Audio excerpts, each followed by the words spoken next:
E vamos falar do Santos, que tem notícias interessantes neste sábado. Tivemos as categorias de base, sub-15, sub-17, sub-20 em campo.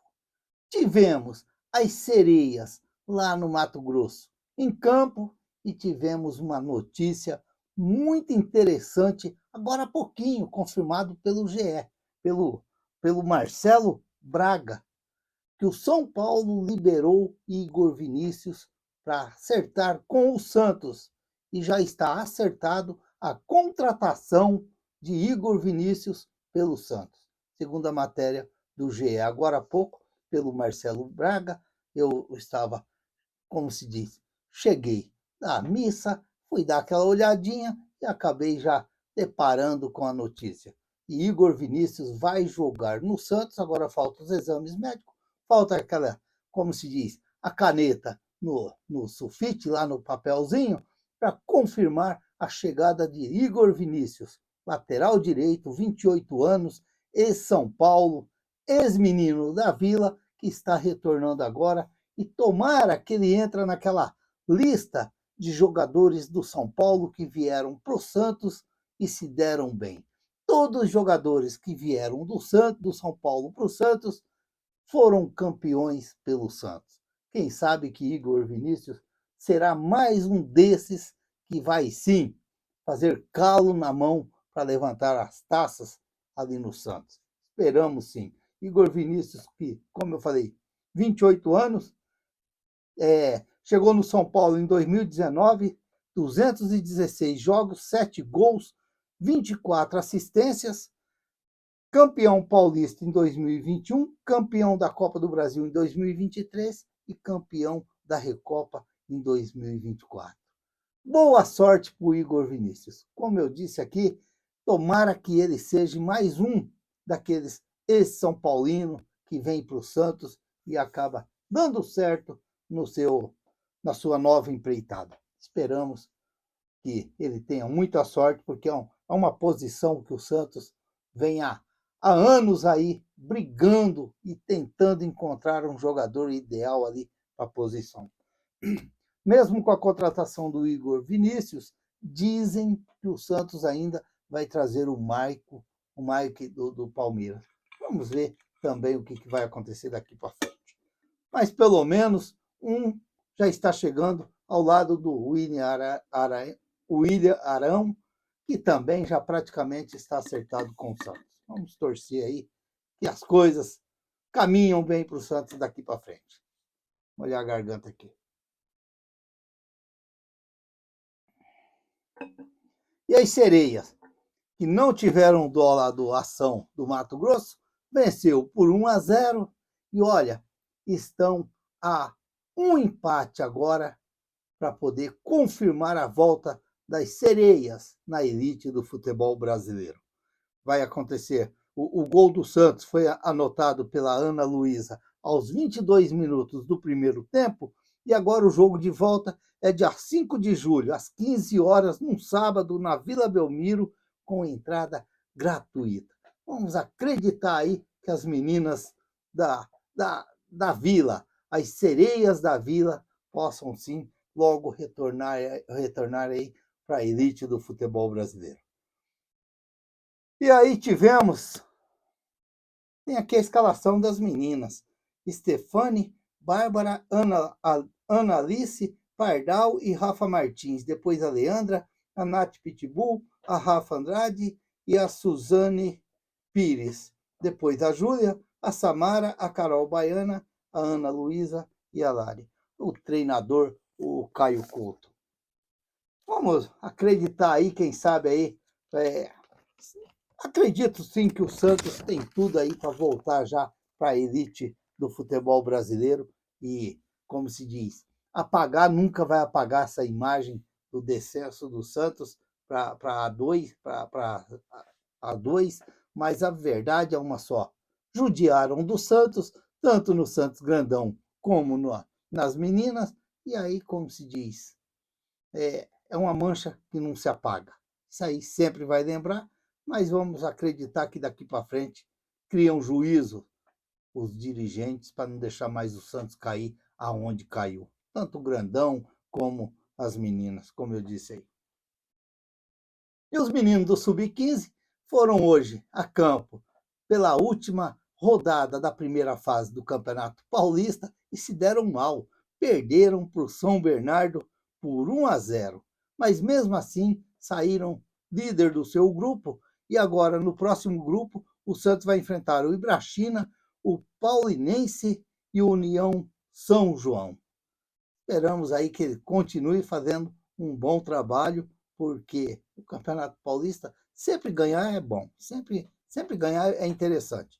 Henrique Braz, Lucas Gomes, depois Nicolas Liude, Danilo Ribeiro, Vinícius Morato, depois o Vinícius Casari, Cauã Miranda, depois o Paulo Henrique, o Thiago Barros, depois o André Jesus, o Francisco, depois o Jonilson, o Arthur Lima, o Léo Salim, depois o Júlio César, o Brian, depois o Ravi e o Inácio. E o treinador, o Fabrício Montes. Já o Sub-17 não teve dó do mesmo São Bernardo e foram logo uma cacetada e 5-2. E aí, já garantindo também a liderança no grupo 14. No próximo fase agora, o Santos vai enfrentar o Brasilis, o Cosmopolitano e o Red Bull Bragantino. Turno e retorno, vai e vem. E o Sub-17 do Santos está bem no Campeonato Paulista. O Sub-17 está bem. O Santos que jogou com o Fernando Amaral, o Oswaldo, depois o Lucas Camargo, o João Sá, o Gabriel Neves e o Lorenzo de Paula, o Yuri Soares, depois o Gabriel Coco, o Vinícius Rocha, depois o Dudu Gimendes, o Damásio, depois o Frecha, o João Borges, o Garcia e o João Grando, e depois o Iago Godoy. O treinador, o Helder Campos. O que tem de João nas categorias de base do Santos não está escrito. É João de todo lado. É João para lá, João para cá. Que coisa! Parece que é a fase do João. O próximo jogo dos meninos é no Brasileiro, contra o América.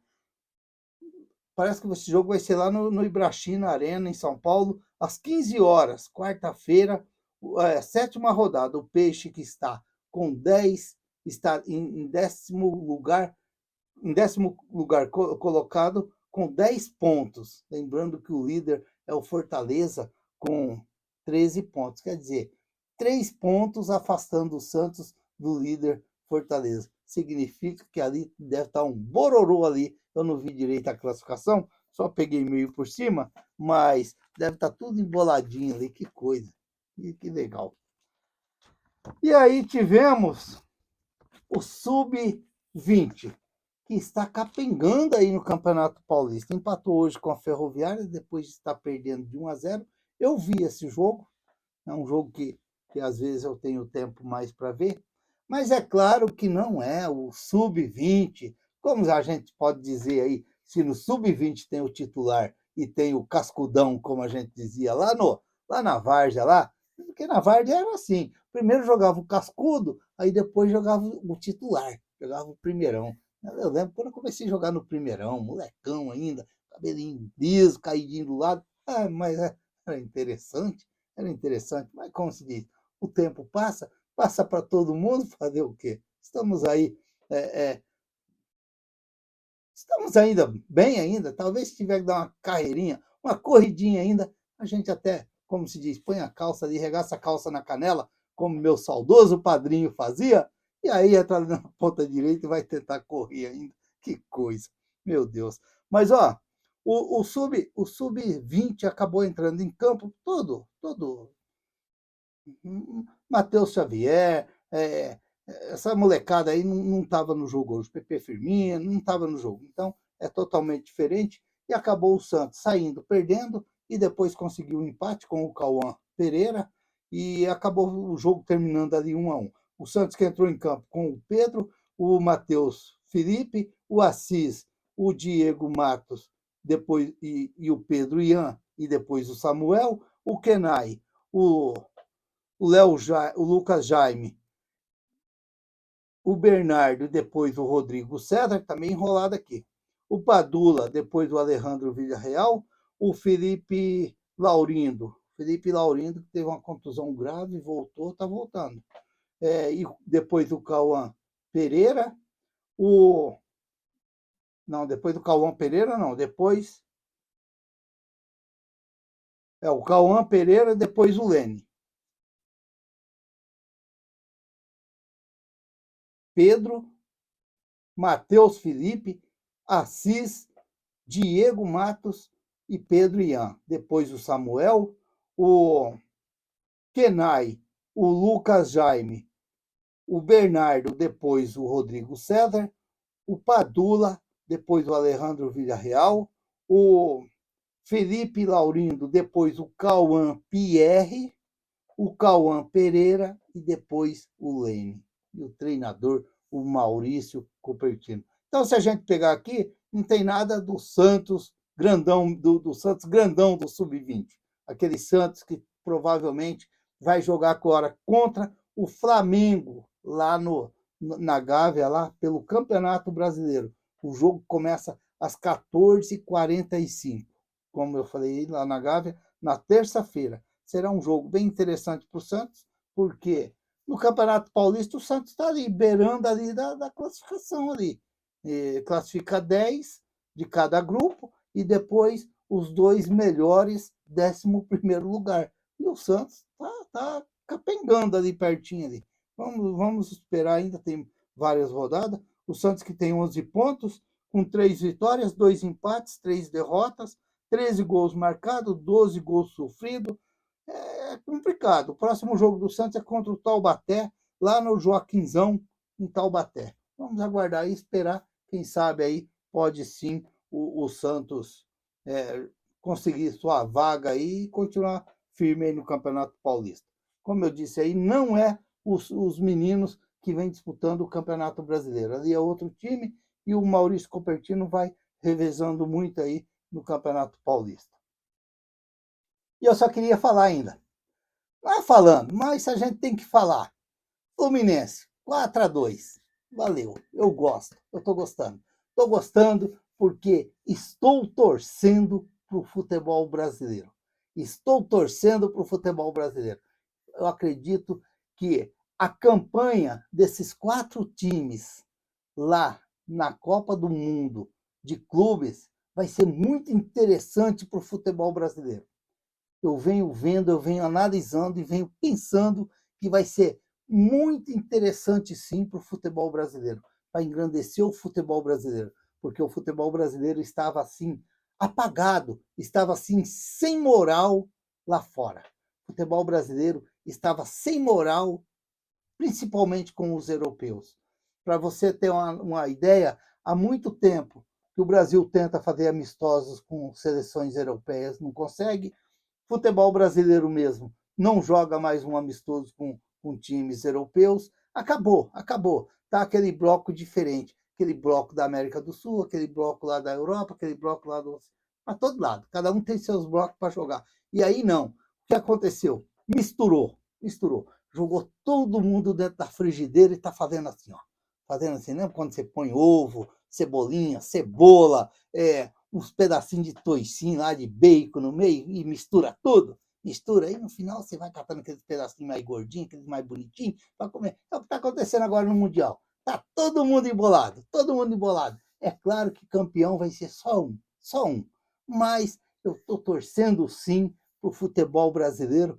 Dá um ânimo. Isso daí é interessante até para o meu Santos, porque o Santos, o tamanho, a marca que é o Santos, não pode ficar fora de um Mundial desse. Não pode ficar fora de um torneio desse. E o Santos está fora. Então tem que abrir a cabeça agora, dirigentes do Santos. Marcelo Teixeira, quem está ali, todo mundo ali, se empenhar e começar a montar uma meta. No próximo, nós vamos estar. Você tem que montar uma meta para você tentar alcançar. E é isso que o Santos tem que fazer. Porque a marca Santos é muito grande e não pode ficar fora de um torneio desse. Um campeonato desse tinha que estar o Santos lá. camisa branquinha do Santos. Quem que é o Santos? Ou o Santos? É o Santos. Então, para mim, olha, eu volto a falar aqui, como eu já falei já desde a primeira rodada, do primeiro jogo que eu vi. Foi interessante. Foi uma atacada daquela certeira que a FIFA fez. Campeonato Mundial de Clubes. Acabou com aquele negócio de Copa das Confederações, que todo ano o Brasil era campeão. Chegava lá na Copa, não virava nada. Então, acabou aquilo lá. Agora é a Copa do Mundo de Clubes. Só que para ter, como se diz, tesão mesmo e ficar legal mesmo, tem que ter o Santos lá. Portanto, já fica o recado para a diretoria do Santos. Fica o recado. Vamos buscar a meta. Qual que é a meta? A meta está em 2029 no Mundial de Clubes. Tem que começar agora, tem que começar a pensar grande. A marca Santos, o Santos é gigante, o Santos é muito grande. E tem que começar a se projetar de agora. Porque é muito legal. Você vê uns jogos muito interessantes. Eu não vi o jogo do Fluminense, eu vi só agora um pouquinho, como eu tinha ido à missa, voltei, estou fazendo aqui, até peguei a notícia do Igor Vinícius ali, já no ato ali no GE, confirmado pelo GE, que agora o Igor Vinícius é do Santos. E aí eu peguei um pedacinho lá do Fluminense e ainda acabei vendo os 2 últimos gols do Fluminense. Então é legal, muito interessante. Para mim foi um acerto da FIFA e agora resta o meu Santos. Por uma meta, seguir em frente para em 2029 nós estarmos lá no Mundial, queira ele onde for. Tem até uma conversa que diz que pode ser aqui no Brasil. Se for no Brasil, vai ser bem-vindo. Vai ser muito legal, muito legal. Acredito que é uma tacada certeira da FIFA. É muito bom. Portanto, falamos aqui da quase volta das sereias no, na elite do futebol brasileiro, por um empate, estarão lá. Falamos do empate 1-1 do Sub-20 do Santos com a Ferroviária. Falamos da cacetada do Sub-17, que é muito interessante, contra o São Bernardo 5-2. E falamos da derrota do Sub-15, também para o São Bernardo, mas já classificado, mas acabaram perdendo, mas faz parte do jogo. Se inscreva no canal, deixa seu like, faça seus comentários, ative o sininho para receber as notificações. Eu sou o Raul Schott, ficam todos com Deus, até o próximo vídeo, se Deus quiser.